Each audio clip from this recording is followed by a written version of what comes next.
I believe that XLM, it's a must-have in my portfolio, even though I don't think it's going to be the best performing thing out there, even though I think many projects that I do hold are going to outperform this in the next 6 to 10 months. It doesn't matter though, because even though nothing I say is financial advice, $10 is my price target for XLM during this bull run, and that is around a 33x from here.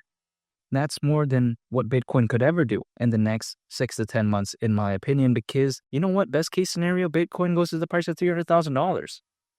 300 grand, that's like less than a 3x from here, slightly. Around a 3x, I should say, for simplicity's sake. But still, XLM would have a way easier time doing a 3x than Bitcoin in the next 6 to 10 months, in my opinion.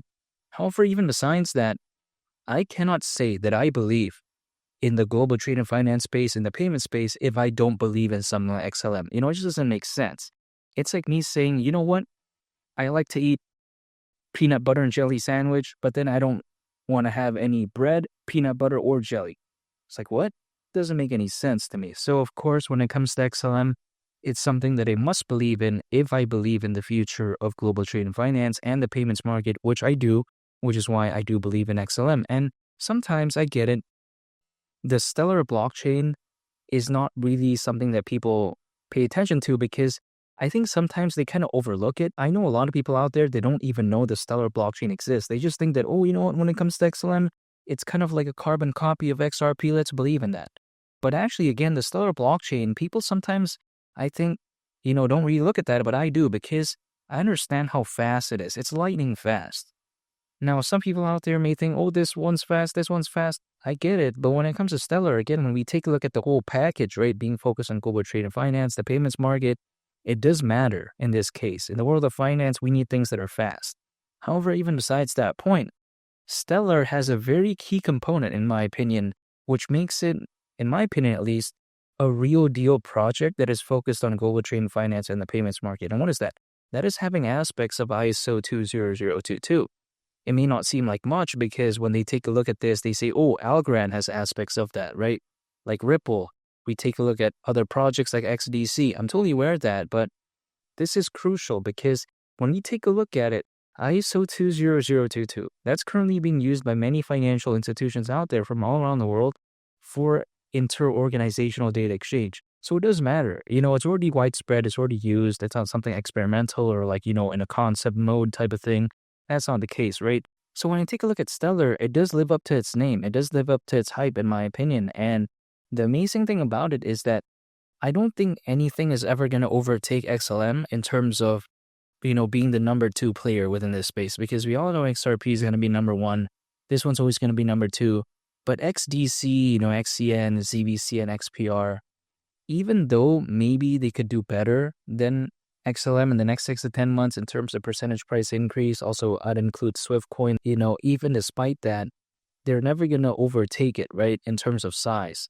So I do believe that this is something that I must believe in when it comes to XLM, but of course, I do believe other projects will outperform it, hypothetically, but it doesn't matter because, of course, I want to have a well-diversified portfolio, so XLM, why not? That's the way to take a look at it. Now, $10, that is my price target for this bull run. Again, like I mentioned earlier in the video. However, even besides that, $10 is around a 33x from here. Now, the market cap at that point, considering current circulating supply, would be around $310 billion. So let's say for simplicity's sake, that's like $300 billion, right? Why don't I think this is too much to ask for? Let me explain why. Because I get it. It may seem like a crazy amount, but let's say during a fully fledged bull run. I'm not saying next Monday, next Tuesday. I'm not saying this, right? I'm just saying like during a fully fledged bull run, let's say Bitcoin went to the price of around $300,000. And let's say the market cap at that point is around 6 trillion. Now, let's say somewhere along there, Ethereum also joins that ride, does very amazing. Let's say market cap's around 2 trillion.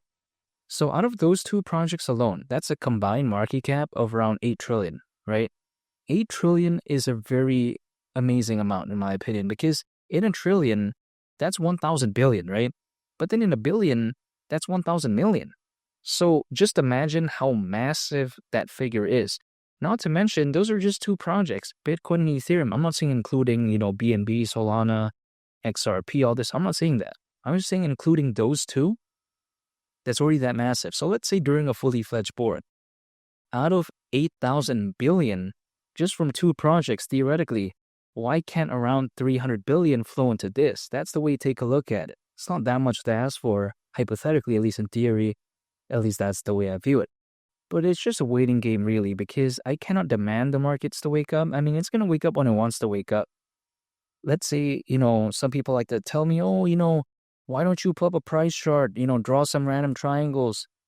It doesn't matter, okay? Like, personally for me, in my opinion, if I pulled out some price charts, drew some random triangles and said, oh, it's a falling wedge pattern and all this, is the market going to listen to me? Absolutely not.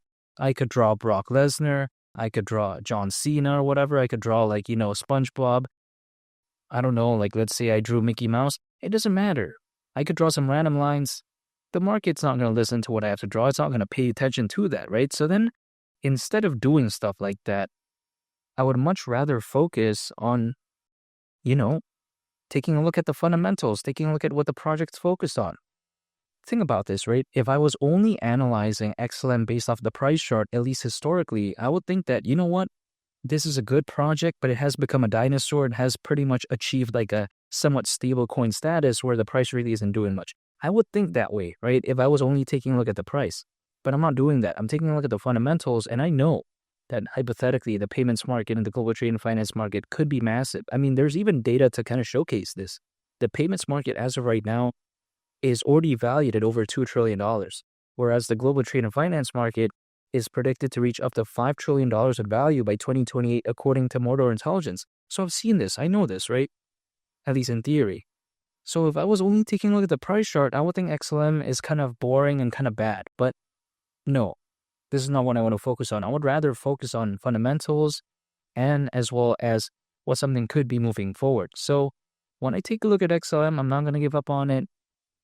Again, people like to say that, oh man, this market sucks and all this. How can it? In my opinion, there's over 600 million crypto owners currently, according to Crypto.com research, and this is considering Bitcoin never reaching $150,000 yet. And still, we even have pretty much double the amount of crypto owners when compared to the peak of the 2021 bull run. So imagine what would the amount of crypto owners be if the altcoin season was in fifth gear. Let's say Bitcoin was at 200,000 or 300,000. Let's say Ethereum reached at least 10,000.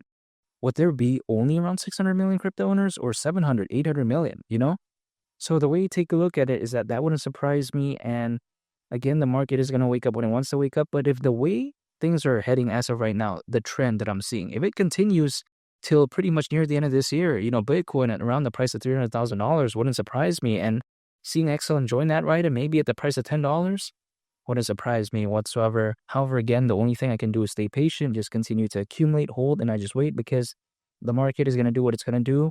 But I can only control myself, which is accumulating more, holding, and just waiting. That's it. And make sure to subscribe if you gain value from this video. I'd greatly appreciate it. It's Mali the Captain, and I'll catch y'all on the next one. Peace. Bye.